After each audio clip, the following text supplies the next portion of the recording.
ओम ब्रह्मा मुरारी त्रिपुरांतकारी भानु शशि भूमि सुतो बुधश्य गुरुश्च शुक्र शनि राहु केतव सर्वे ग्रह शांति करा भवन्तु। नमस्कार, स्वागत है आपका आचार्य वाणी में। मैं आचार्य डॉक्टर विक्रमादित्य आपके साथ हूँ।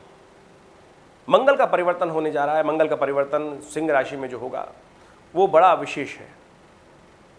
मंगल पिछले काफ़ी लंबे समय से क्षीण अवस्था में चल रहे थे, कमज़ोर अवस्था में चल रहे थे, जिसके कारण से बहुत सारा बौद्धिक समस्याओं का उत्पन्न कर रहे थे, हिम्मत नहीं जगाने दे रहे थे, नेगेटिविटी उत्पन्न कर रखी थी। ऐसे में मंगल का परिवर्तन जब अब हुआ है, सिंह राशि में मंगल का पदार्पण हुआ है, कर्क से निकलकर पिछले करीब करीब जो 10 मई से लेकर 30 जून तक जो शनि मंगल का प्रभाव रहा, और वो विशेष तौर पर मंगल हिम्मत तोड़ रखा था। आपने देखा होगा कि आपके अंदर जो चाहकर भी, प्रोवोक करने के बाद भी, उस समझ कर भी हम लगातार उस पॉजिटिव वे में नहीं आ पा रहे थे, साहस ही नहीं हो पा रहा था, वो सारा मंगल का क्षीण प्रभाव था। अब मंगल हो गए हैं परिवर्तित। मंगल उत्साह का वर्धन कर रहे हैं, मंगल विशेष तौर पर हिम्मत जगा रहे हैं, और मंगल सिंह राशि में आने के कारण से उग्रता दे रहे हैं और हिम्मत अच्छी जगा रहे हैं।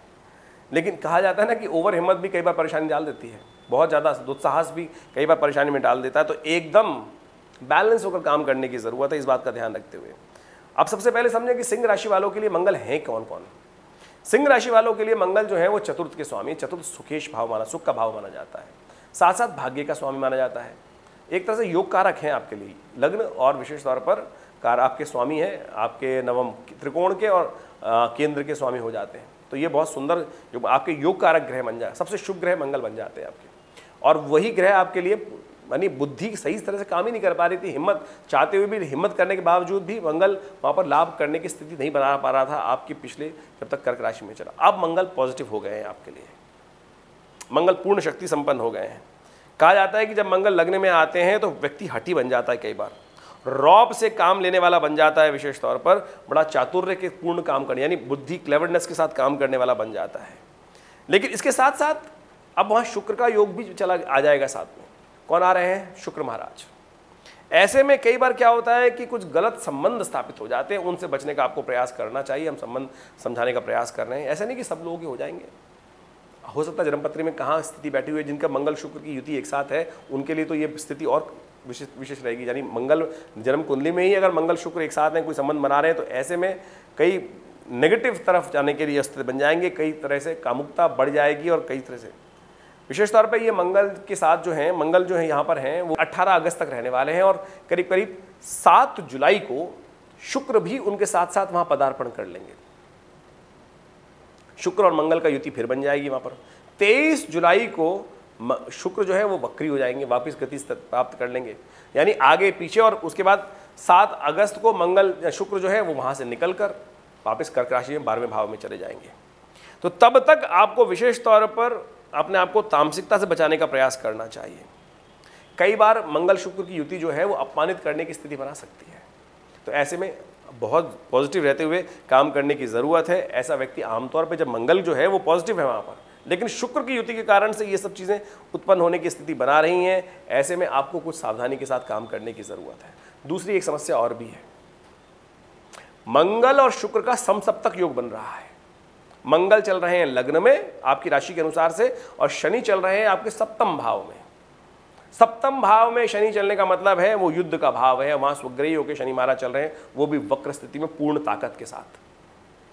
और आमतौर पे जब इस प्रकार के योग बनते हैं तो कहा जाता है शास्त्र के अनुसार से प्राकृतिक आपदाओं के योग बनते हैं, दुर्घटनाओं के योग बनते हैं, आतंकवाद अपना सिर उठाता है, पुनः साथ साथ अशांति का वातावरण बनता है, दंगों का वातावरण बनता है, ऐसे में अग्निकांडों का योग बनता है। तो ऐसे में आपके जीवन में ये सब कष्ट ना हो, इसको आपको शांति से समझ लेना चाहिए। मैं ये नहीं कह रहा हूँ कि आपके जीवन में योग बनने, लेकिन फिर भी शांति के साथ। जो लोग शेयर मार्केट में काम कर रहे हैं उनको तो बहुत सावधानी के साथ काम करने की ज़रूरत है। ऐसे में कुछ बहुत ज़्यादा फ्लक्चुएशंस मार्केट में आने के योग बन सकते हैं, और ऐसे में विशेष तौर पे उठापटक फॉरवर्डिंग वाले बिजनेसों को, जो रिस्क वाले काम कर रहे हैं, ऐसे में उनको सावधानी के साथ, जो लोग सेना में काम कर रहे हैं उनको भी बहुत सावधानी के साथ काम करने की ज़रूरत है। ऐसे में विशेष तौर पे इनके ज़बरदस्त उपाय करने की ज़रूरत है। देखिए, ज्योतिष में हर चीज़ को प्रैक्टिकल समझाने का प्रयास किया जाता है कि क्या हो रहा है, किस प्रकार से हो रहा है, कहाँ कौन सी उत्पत्ति। आमतौर पर लोग बोलते हैं, ज्योतिषी लोग भ्रांति फैलाते हैं। हम ज्योतिष को विशेष तौर पे बहुत पौराणिक दृष्टिकोण से समझने का हम प्रयास करते हैं।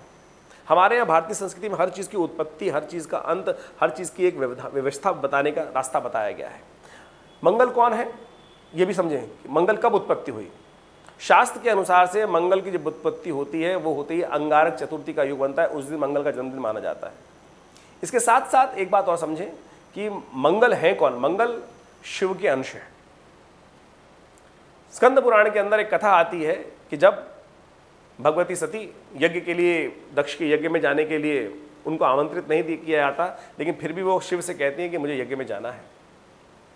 भगवान शिव कहते हैं कि जहाँ ना बुलाया जाए वहाँ नहीं जाना चाहिए, जहाँ आमंत्रित नहीं हो वहाँ जाने से अपमान होता है। लेकिन भगवती सती कहती हैं कि शिव को ज्ञान देने का प्रयास करती है माँ भगवती कि अपने पिता के घर तो मैं कभी भी जा सकती हूँ, वहाँ मुझे किसी आमंत्रण की आवश्यकता नहीं है, लेकिन विवाह के बाद अगर आमंत्रण नहीं है तो वो घर भी आपका नहीं है, आपका अपना घर पति का घर माना जाता है। भगवान शिव ने समझाया, जब नहीं मानी भगवती तो कहा कि वही है वही जो राम रचि राखा।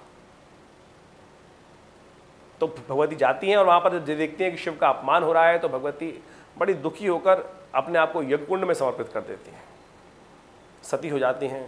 कहा जाता है कि भगवान शिव को जैसी सूचना मिलती है, भगवान क्रोधित होकर अपने पसीने से वीरभद्र को उत्पन्न करते हैं और वीरभद्र वहाँ जाकर यज्ञ को विध्वंस करते हैं। सती को लेकर भगवान समक्ष की शरीर को लेकर भगवान के समक्ष उपस्थित होते हैं। भगवान शिव वहाँ वीरभद्र को कहते हैं आशीर्वाद देकर उनको आकाश में स्थित कर देते हैं। वही मंगल के रूप में जाने जाते हैं। वीरभद्र यानी शिव के अंश ही हैं मंगल। ऐसे में बड़ा सुंदर योग एक बन रहा है और 4 तारीख से सावन शुरू हो रहा है और देव कृपा से इस बार सावन भी बड़ा विचित्र है। आम तौर पर सावन जो है 30 दिन में खत्म हो जाता है। इस बार सावन का महीना करीब करीब 2 महीने चलने वाला है और ये योग चलने वाला है करीब करीब 1.25 महीने तक। तो ऐसे में बड़ा सुंदर योग है शिव की कृपा से। और सोचें अभी भी कब सावन का महीना जब आता है तो कहा जाता है कि भगवान शिव जो है, भगवान विष्णु जो है वो विष्णु शेषशैया पर विश्राम करने चले जाते हैं और समस्त राज्य सत्ता जो है, संसार की सत्ता शिव के हाथ में आ जाती है। तो ऐसे में शिव का ध्यान करें, सुबह सुबह लें शिव का ध्यान करें, शिव का नाम, और समस्त कष्टों का संहार करने का अवसर प्राप्त हो जाएगा। समस्त जो परेशानी का अवसर है वो सब संहार, उनको सबको दूर करने के लिए भगवान शिव की कृपा से रास्ता बन जाएगा। तो ऐसे में आप कोशिशें करें। हमने विवेकानंद योगाश्रम में भी इसका सुंदर आयोजन किया है कि पूरे 60 दिन तक, पूरे 2 महीने तक सुंदर शिव का रुद्राभिषेक रखा हुआ है।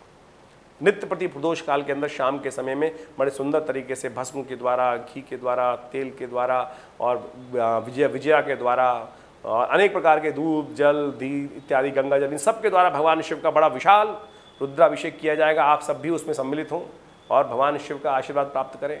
कम से कम आप अपने कष्टों को दूर करने के लिए आपके लिए सबसे अच्छा है कि आप तांबे के लोटे से गंगा जल को लेकर भगवान का अभिषेक करने की व्यवस्था डालें और कुशोदक के द्वारा यदि आपकी राशि के अनुसार से आप भगवान का अभिषेक करेंगे तो मेरे हिसाब से, हमारे ज्ञान के अनुसार से, आपके समस्त कष्टों को दूर करने का अवसर बहुत बढ़िया तरीके से प्राप्त हो जाएगा। वैसे तो कहा जाता है कि एक बार भी शिव का नाम ले लें तो समस्त प्रकार के, मार्कंडेय ऋषि की कथा आपने सुनी होगी, शिव को कष्ट को दूर करने के लिए शिव का आलिंगन कर लिया था और यमराज तक उनको छू नहीं पाए। तो देखिए बड़ा सुंदर योग है, आप इसका लाभ लें। जो लोग इस यज्ञ में भाग लेना चाहते हैं, वैसे तो आप घर पे भी कर सकते हैं बहुत सुंदर तरीके से, लेकिन जो लोग इस यज्ञ में भाग लेना चाहते हैं, नंबर सामने स्क्रीन पर हैं, अपना स्थान आरक्षित करें, लाभ होगा। धन्यवाद।